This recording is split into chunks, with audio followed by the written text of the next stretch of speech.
NEET 2026-এর result বেরিয়েছে। কারো চোখে আনন্দের জল, আবার কারো চোখে হতাশা। কিন্তু হাজার হাজার ছাত্রছাত্রীর মনে এখন একটাই প্রশ্ন যে নিটে আমার নম্বর 550-এর নিচে, তাহলে আমার কি এমবিবিএস এর স্বপ্ন শেষ হয়ে গেল?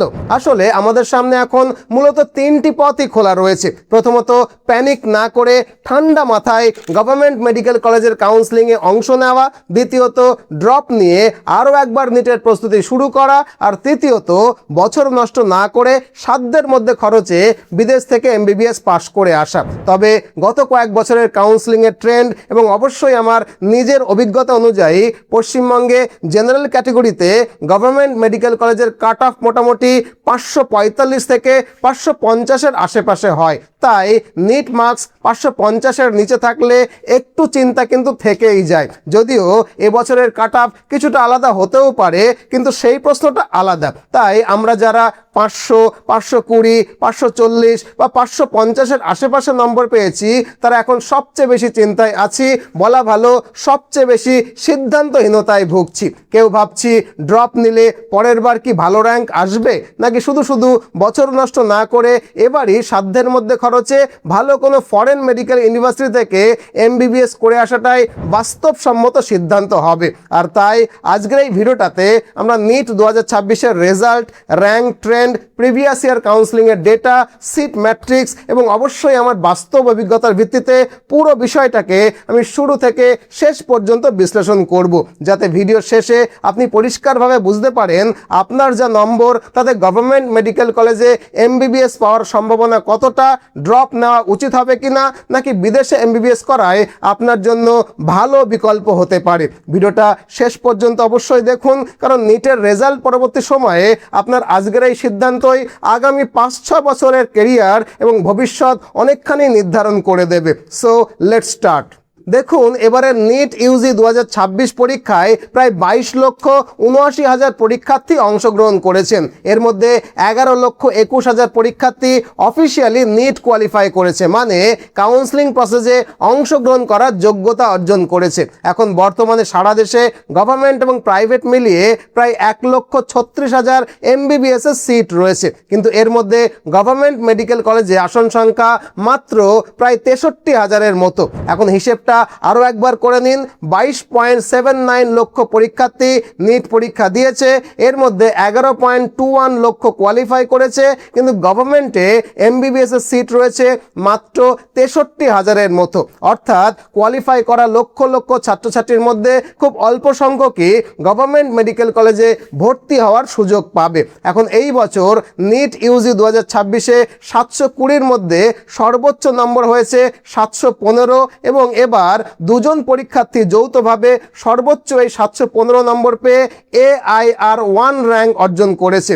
700-র বেশি নম্বর পেয়েছে 19 জন, এবং 690-এর বেশি নম্বর পেয়েছে 138 জন, আবার 650-এর বেশি নম্বর পেয়েছে 1492 জন। মানে এরাও কিন্তু গভর্নমেন্ট মেডিকেল কলেজের এই 63,000 আসনের জন্য লড়াই করবে। তো এই হলো মোটামুটি অল ইন্ডিয়া পিকচার। এবার আসি পশ্চিমবঙ্গের ফলাফলের দিকে। এবছর পশ্চিমবঙ্গ থেকে মোট 1,08,944 জন পরীক্ষার্থী নিট ইউজি 2026-এর জন্য রেজিস্ট্রেশন করেছিল। এর মধ্যে 93,381 জন পরীক্ষা দিয়েছে, যার মধ্যে আবার 52,668 জন অফিসিয়ালি কোয়ালিফাই করেছে, যার অর্থ হলো পশ্চিমবঙ্গ থেকে অর্ধেকেরও বেশি পরীক্ষার্থী কাউন্সেলিং প্রসেসে অংশগ্রহণ করবার যোগ্যতা অর্জন করেছে। এখন বর্তমানে পশ্চিমবঙ্গে মোট 26টি গভর্নমেন্ট মেডিকেল কলেজ রয়েছে। এই কলেজগুলোতে মোট প্রায় 4,100 থেকে 4,350-টির মতো গভর্নমেন্ট এমবিবিএস সিট রয়েছে। একথা নিশ্চয়ই আপনারাও জানেন। তবে এখানে বলে রাখি, এই পুরো সিটটা কিন্তু শুধুমাত্র পশ্চিমবঙ্গের ছাত্রছাত্রীদের জন্য বরাদ্দ নয়। আপনারা জানেন যে গভর্নমেন্টে এমবিবিএস এর সিট প্রধানত দুটি ভাগে ভাগ করে ভর্তি করা হয়। প্রথমটা হলো 15% অল ইন্ডিয়া কোটা, যেটাকে বলা হয় AIQ। এই কোটার মাধ্যমে ভারতের যে কোনো রাজ্যের যোগ্য পরীক্ষার্থী পশ্চিমবঙ্গের গভর্নমেন্ট মেডিকেল কলেজে ভর্তি হওয়ার সুযোগ পেতে পারেন। এই কাউন্সেলিং পরিচালনা করেন MCC, মানে মেডিকেল কাউন্সেলিং কমিটি। আর দ্বিতীয়টা হলো 85% ওয়েস্ট বেঙ্গল সিট কোটা। এই অংশের আসনগুলোর জন্য মূলত পশ্চিমবঙ্গের যোগ্য পরীক্ষার্থীরাই রাজ্য কাউন্সেলিংয়ের মাধ্যমে আবেদন করেন। এই কাউন্সেলিং পরিচালনা করেন West Bengal medical counselling committee. আশা করি এই অবধি পুরো পিকচারটা আপনাদের মাথায় ক্লিয়ার হলো। এবার প্রশ্ন হলো, আমার নম্বর যদি 520, 530 বা 540 হয়, তাহলে কি গভর্নমেন্টে MBBS পাওয়াটা সম্ভব? প্রশ্নটা নিশ্চয়ই বোঝা গেছে, কিন্তু সমস্যা হলো এক কথায় এর উত্তর দেওয়াটা কিন্তু সম্ভব নয়। কারণ গভর্নমেন্টে MBBS এর সিট পাওয়াটা নির্ভর করে আপনার অল ইন্ডিয়া র্যাঙ্ক কত, স্টেট র্যাঙ্ক কত, ক্যাটেগরি কি বা রিজার্ভেশন কীরকম রয়েছে, চয়েস ফিলিং কি, কাউন্সেলিংয়ের রাউন্ড এবং সেই বছরের ফাইনাল সিট ম্যাট্রিক্সের ওপরে। তাই শুধু নম্বর দেখে কোনো সঠিক সিদ্ধান্তে কিন্তু পৌঁছানোর কথাও নয়, আমিও কিন্তু পৌঁছচ্ছি না। তবে আগের বছরের কাউন্সেলিংয়ের ট্রেন্ড, আমার দীর্ঘদিনের অভিজ্ঞতা আর এবারের কম্পিটিশন লেভেল বিশ্লেষণ করলে একটা সম্ভাব্য ধারণা কিন্তু পাওয়া যেতে পারে। তবে এটা যে 100% শিওর হবে এমন কথা কিন্তু আমি দিতে পারছি না। মোটামুটিভাবে দেখলে পশ্চিমবঙ্গের ক্ষেত্রে এবছরের competition, result pattern, seat availability এবং আগের বছরের কাউন্সেলিং ট্রেন্ড বিশ্লেষণ করলে দেখা যাচ্ছে যে জেনারেল ক্যাটেগরির জন্য গভর্নমেন্টে MBBS পাওয়ার ক্ষেত্রে মোটামুটি 545 থেকে 550 নম্বরের আশেপাশে থাকলে গভর্নমেন্ট কলেজে পাওয়ার একটা সম্ভাবনা রয়েছে। আর SC ST ক্যাটেগরির ক্ষেত্রে মোটামুটি 480 থেকে 490 নম্বরের আশেপাশে থাকলে গভর্নমেন্টে MBBS এর সিট পাওয়া যেতে পারে। তবে আবারও বলছি, এই নম্বরকে ফাইনাল কাট অফ হিসেবে ধরে নিয়ে আনন্দ পেও না বা দুঃখও পেও না, কারণ প্রতি বছর কাট অফ কিন্তু পাল্টে যায়। তাই তোমার নম্বর জেনারেলে 500 বা 500+ হলে অবশ্যই কাউন্সেলিংয়ে অংশগ্রহণ করা উচিত। কেন বলছি কথা? কারণ অনেক সময় দেখা গেছে যে প্রথম রাউন্ডে যে কলেজ পাওয়া গেল না, পরবর্তী রাউন্ডে সিট মুভমেন্টের কারণে একটা ভালো সুযোগ কিন্তু সেই কলেজেই হয়তো তৈরি হয়ে গেল। তাই যতটুকু আমার অভিজ্ঞতা, তাতে জেনারেলদের ক্ষেত্রে মোটামুটি 530-এর ওপরে পেলে সরকারি কলেজে পাওয়ার আশা কিন্তু বুকে রাখা যেতেই পারে। তবে যারা 530-এর নিচে পেয়েছো তাদেরও হতাশ হওয়ার প্রয়োজন নেই, কারণ তোমাদের সামনেও একাধিক কেরিয়ার অপশন রয়েছে। কি কি সেই অপশন? চলো সেগুলোকেই একে একে আলোচনা করি। প্রথম অপশন হলো এবছর ড্রপ নেওয়া। দেখো, এখানে একটা কথা বলে রাখি যে ড্রপ নেওয়াটা কিন্তু খারাপ কোনো সিদ্ধান্ত নয়। এমন অনেক সফল ডাক্তার রয়েছে যারা 1 বছর বা তার বেশি সময় ড্রপ নিয়ে নিটে ভালো র্যাঙ্ক করেছিলেন। তবে ড্রপ নেওয়ার আগে নিজেকে 3টে প্রশ্ন করা উচিত। প্রথম প্রশ্ন, আপনার বর্তমান নম্বর কত? যদি আপনার নম্বর গভর্নমেন্টে MBBS পাওয়ার কাট অফের কাছাকাছি থাকে, মানে ধরুন আপনি ভালো প্রস্তুতি নিয়েছিলেন কিন্তু কিছু ভুলের কারণে 20 থেকে 30 নম্বর কম হয়েছে, তাহলে ড্রপ নিয়ে উন্নতি করার সম্ভাবনা কিন্তু অনেকখানি বেশি থাকে। কারণ আপনার মধ্যে ইতিমধ্যে একটা বেস তৈরি হয়ে গেছে, আপনাকে সম্পূর্ণ শূন্য থেকে কিন্তু শুরু করতে হবে না। দ্বিতীয় প্রশ্ন, আপনি কি সত্যিই আরও 1 বছর আগের থেকে আরও বেশি পরিশ্রম করতে পারবেন? কেন বলছি কথা? কারণ অনেক ছাত্রছাত্রী মনে করে আর 1 বছর পড়লেই নম্বর বেড়ে যাবে, কিন্তু বাস্তবে আমার নিজের অভিজ্ঞতা বলছে যে শুধু সময় বাড়ালেই কিন্তু নম্বর বাড়ে না। আপনাকে বিশ্লেষণ করে দেখতে হবে আগেরবার কোথায় ভুল হয়েছে, কোন সাবজেক্টে দুর্বল ছিলেন, টাইম ম্যানেজমেন্টে কোনো সমস্যা ছিল কিনা, মক টেস্ট বা রিভিশনে কতটা ভালো করতে পেরেছিলেন বা উন্নতির কোনো জায়গা আছে কিনা। যদি এই বিষয়গুলো রেকটিফাই করার বিষয়ে একটা পরিষ্কার পরিকল্পনা থাকে, তাহলে ড্রপ নেওয়াটা একটা ভালো সিদ্ধান্ত হতেই পারে। আর তৃতীয় প্রশ্ন হলো, আপনার মানসিক প্রস্তুতি কেমন? নিটের প্রস্তুতি দ্বিতীয়বার নেওয়াটা অনেক সময় প্রথমবারের থেকেও বেশি কঠিন হয়ে যায়, কারণ আপনাকে একই সিলেবাস আবারও পড়তে হবে, একই কম্পিটিশন ফেস করতে হবে এবং সাথে সাথে নিজের মোটিভেশনটাকেও ধরে রাখতে হবে। তাই শুধু অন্যের কথা শুনে ড্রপ নেওয়াটা খুব একটা ভালো সিদ্ধান্ত হবে না। নিজেকে এই 3টে প্রশ্ন করে অভিভাবকদের সঙ্গে কথা বলে যদি আপনার মনে হয় আপনি আরও 1 বছর সময় নেবেন, তাহলে নিশ্চয়ই নিতে পারেন। তবে যারা অলরেডি 1 বছর ড্রপ নিয়েছেন তাদের ক্ষেত্রে আমি আরও একবার ড্রপ নিতে নিষেধ করব। আশা করি এই পয়েন্টটা আপনাদেরকে ভালো করেই বুঝিয়ে বলতে পারলাম। এখন প্রশ্ন হলো, যদি আমরা ড্রপ না নিই, মানে বছর নষ্ট না করে এবছরই এমবিবিএস পাশ করার সিদ্ধান্ত নিই, তাহলে আমাদের হাতে কি কি অপশন রয়েছে? সেক্ষেত্রে আমাদের হাতে আর মাত্র দুটো অপশন থাকে। এক, প্রাইভেট মেডিকেল কলেজ থেকে এমবিবিএস করে নেওয়া, আর দুই, সাধ্যের মধ্যে খরচে বিদেশ থেকে এমবিবিএস করে আসা। প্রথমেই আসি প্রাইভেট মেডিকেল কলেজ বা ডিমড ইউনিভার্সিটিগুলোর আলোচনায়। দেখুন, পশ্চিমবঙ্গে কোনো প্রাইভেট মেডিকেল কলেজ থেকে যদি এমবিবিএস পাশ করতে হয় তাহলে খরচ মোটামুটি 85 লক্ষ থেকে 1,20,00,000 মধ্যে কিন্তু হয়। তবে প্রাইভেট মেডিকেল কলেজে ভর্তি হওয়ার আগে একটু সাবধান হতে হবে, কারণ এখানে নানান ধরনের হিডেন চার্জ থাকে। প্রাইভেট মেডিকেল কলেজগুলো শুরুতে তো আপনাকে এই সমস্ত হিডেন চার্জের কথা ভুলেও বলবে না, কিন্তু প্রতি বছর কোনো না কোনো অজুহাতে আপনার কাছ থেকে এক্সট্রা টাকা তারা নিতেই থাকবে। সেক্ষেত্রে আপনার পরিবারের অন এভারেজ 1 কোটি টাকা খরচের সামর্থ্য থাকলে আপনি অনায়াসেই পশ্চিমবঙ্গের প্রাইভেট কলেজ থেকে এমবিবিএস পাস করতে পারেন। কারণ প্রাইভেট মেডিকেল কলেজে পড়ার কিন্তু অনেক সুবিধা রয়েছে। এর মধ্যে সবচেয়ে বড় সুবিধা হলো আপনি বাড়ির কাছে থেকে পশ্চিমবঙ্গের জল হাওয়ায়, বাঙালি খাবার দাবারে, চেনা পরিবেশে থেকেই এমবিবিএস করতে পারবেন। কিন্তু যদি মনে হয় আপনার পরিবারের আর্থিক সামর্থ্য অতটাও ভালো নয়, তাহলে আপনি সাধ্যের মধ্যে খরচে রাশিয়া, জর্জিয়া বা উজবেকিস্তানের মতো দেশ থেকে এমবিবিএস পাশ করে আসতে পারেন। তবে রাশিয়া বা জর্জিয়া যেহেতু ইউরোপের দেশ, তাই এখানে খরচ মোটামুটি 50 থেকে 60 লক্ষ টাকা ধরে নিয়ে চলতে হবে। আর যদি উজবেকিস্তান থেকে এমবিবিএস করতে চান তাহলে মোটামুটি 30 থেকে 32 লাখ টাকার মধ্যে 6 বছরের এমবিবিএস কোর্স পুরোটাই কমপ্লিট হয়ে যাবে। আমাদের একটা প্রতিষ্ঠান রয়েছে মিশন এমবিবিএস কলকাতা।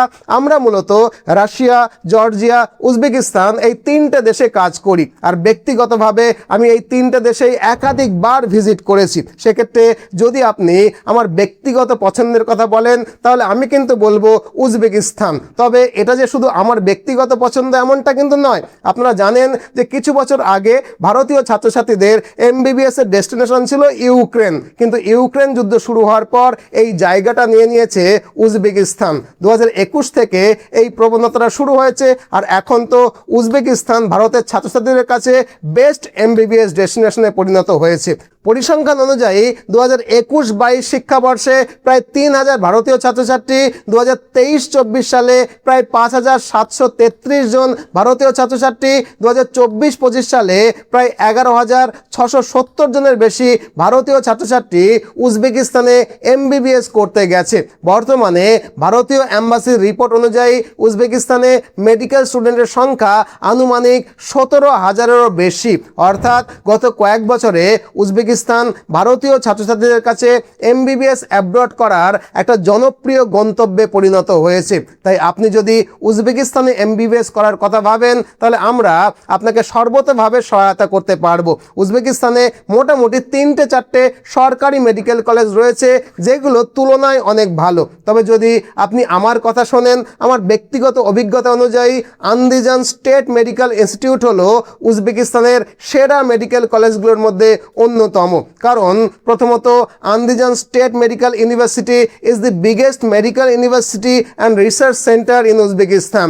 দ্বিতীয়ত, হু লিস্টেড ইউনিভার্সিটির ওয়ার্ল্ড ডিরেক্টরি চেক করলে আন্দিজান স্টেট মেডিকেল ইনস্টিটিউটের র্যাঙ্ক কিন্তু 2nd পজিশনে আসে। তাই এখানে ওয়ার্ল্ড ক্লাস ইনফ্রাস্ট্রাকচার আপনি পাবেন। তৃতীয়ত, এই মেডিকেল বিশ্ববিদ্যালয় ভারতের এনএমসি রুলকে হুবহু ফলো করে। চতুর্থত, বর্তমানে এই বিশ্ববিদ্যালয়ে 2,000-এরও বেশি ভারতীয় ছাত্রছাত্রী পড়াশোনা করছে। তাই সেখানে অলরেডি ইন্ডিয়ান স্টুডেন্টদের একটা বড় কমিউনিটি তৈরি হয়ে রয়েছে। ফলে একদিকে যেমন সিনিয়রদের সাহায্য পাওয়া যাবে, অন্যদিকে এখানকার হোস্টেলগুলোতে ইন্ডিয়ান ফুডও কিন্তু অ্যাভেলেবেল। ফটোতে দেখতে পাচ্ছেন এগুলো সবই আন্দিজানের হোস্টেলের ভারতীয় ফুড, মানে খাওয়া দাওয়া নিয়ে এখানে কোনো সমস্যাই নেই। পঞ্চমত, উজবেকিস্তানের আন্দিজানের আবহাওয়া তুলনামূলকভাবে অনেকটা আরামদায়ক। রাশিয়া রাশিয়ার মতো অতটা তীব্র ঠান্ডা এখানে নয়, তাই ভারতীয় শিক্ষার্থীদের জন্য পরিবেশের সঙ্গে মানিয়ে নেওয়াটা এখানে অনেকখানি সহজ। ষষ্ঠত, উজবেকিস্তান দেশটা ভারতের খুব কাছাকাছি, মোটামুটি 3 ঘন্টার ফ্লাইটের দূরত্ব, আর বিমান ভাড়া মোটামুটি 10,000 টাকার মধ্যে। সপ্তমত এবং সবচেয়ে important, Andijan state medical institute উজবেকিস্তানের একটা সরকারি মেডিকেল কলেজ, যেখানে tuition fees, hostel, food, insurance এবং অন্যান্য দৈনন্দিন খরচ মিলিয়ে সম্পূর্ণ MBBS কোর্স শেষ করতে মোট বাজেট আনুমানিক 30 থেকে 32 লক্ষ টাকার মধ্যে হয়ে যায়। মধ্যবিত্ত বাঙালির পক্ষে এটা এমন কিছু একটা বেশি বাজেট নয়, আর এটা একবারও দিতে হবে এমনটাও কিন্তু নয়, চাইলে আপনি ইনস্টলমেন্টেও দিতে পারেন। তবে এরপরও যদি বাজেট নিয়ে কোনো সমস্যা হয় তাহলে খুব সহজেই এডুকেশন লোনও পেয়ে যাবেন। আর লোন পাওয়া নিয়ে যদি কোনো অসুবিধা হয় তাহলে আমাদেরকে এই নাম্বারে ফোন করতে পারেন, আমরা নিশ্চয়ই আপনাকে সব রকমের সহায়তা করব। তবে সবশেষে আপনাদেরকে জানিয়ে রাখি, আমাদের প্রতিষ্ঠান মিশন MBBS কলকাতা হলো আন্দিজান স্টেট মেডিকেল ইনস্টিটিউটের অফিসিয়াল রিপ্রেজেন্টেটিভ। এই ইউনিভার্সিটির ক্যাম্পাসের মধ্যেই আমাদের নিজস্ব লোকাল অফিস সেট আপ রয়েছে, যার মাধ্যমে admission, documentation, visa, airport pick up, hostel allocation থেকে শুরু করে বিদেশে পৌঁছানোর পর যে কোনো ছোটোখাটো সমস্যা আমরা কিন্তু ওখানে বসেই সমাধান করে দিই। মানে কোনো একটা ছাত্র বা ছাত্রীকে শুধু অ্যাডমিশন করিয়েই আমাদের দায়িত্ব কিন্তু শেষ হয়ে যায় না। পুরো 6 বছর সময় ধরে স্টুডেন্টদের অভিভাবক এবং স্টুডেন্টদের সঙ্গে কোঅর্ডিনেশন করার কাজটা কিন্তু আমরা দায়িত্ব সহকারে চালিয়ে যাই। আপনি চাইলে এখন যে সমস্ত স্টুডেন্ট উজবেকিস্তানে পড়ছে তাদের অভিভাবকদের সঙ্গেও আমরা আপনাকে কথা বলিয়ে দিতে পারি। সেক্ষেত্রে আপনাদের অনেকগুলো উদ্বেগ কিন্তু অনেকখানি কমে যাবে। যদি কথা বলতে চান তাহলে এই নম্বরে ফোন করে জানতে চান যে কিভাবে আপনি অন্যান্য অভিভাবকদের সঙ্গে কথা বলবেন। তাই আপনিও যদি কম খরচে আন্তর্জাতিক মানের মেডিকেল শিক্ষা, আধুনিক হাসপাতাল, ইংরেজি মাধ্যমে পড়াশোনা, ইন্ডিয়ান ফ্যাকাল্টি, নেক্সট এক্সামের প্রিপারেশন, নিরাপদ হোস্টেল এবং ভারতীয় খাবারের সুবিধা সহ একটা ভালো মেডিকেল বিশ্ববিদ্যালয় খুঁজে থাকেন, তাহলে আন্দিজান স্টেট মেডিকেল ইনস্টিটিউট অবশ্যই আপনার পছন্দের তালিকায় রাখা উচিত। এরপরও যদি এই বিশ্ববিদ্যালয় সম্পর্কে বা উজবেকিস্তানের অন্যান্য কোনো মেডিকেল বিশ্ববিদ্যালয় সম্পর্কে বিস্তারিত তথ্য জানতে চান তাহলে এখনই এই ফোন নম্বরে ফোন করতে পারেন। ফোন করে বিস্তারিত জানতে পারেন, অথবা একটা অ্যাপয়েন্টমেন্ট ফিক্স করে আমাদের কলকাতার অফিসে এসেও কথা বলতে পারেন। কলকাতার অফিসে এলে আপনার সঙ্গে আমার দেখা হবে। এরপরেও যদি কিছু জানার থাকে অবশ্যই এই নম্বরে ফোন করুন। আজ এ পর্যন্তই, ভালো থাকবেন। ভিডিওটাকে অবশ্যই একটা লাইক করে দেবেন, নতুন হলে চ্যানেলটাকে সাবস্ক্রাইব করে দিতে ভুলবেন না। নতুন ভিডিও নিয়ে আবারও দেখা হবে। আজ এ পর্যন্তই, ধন্যবাদ।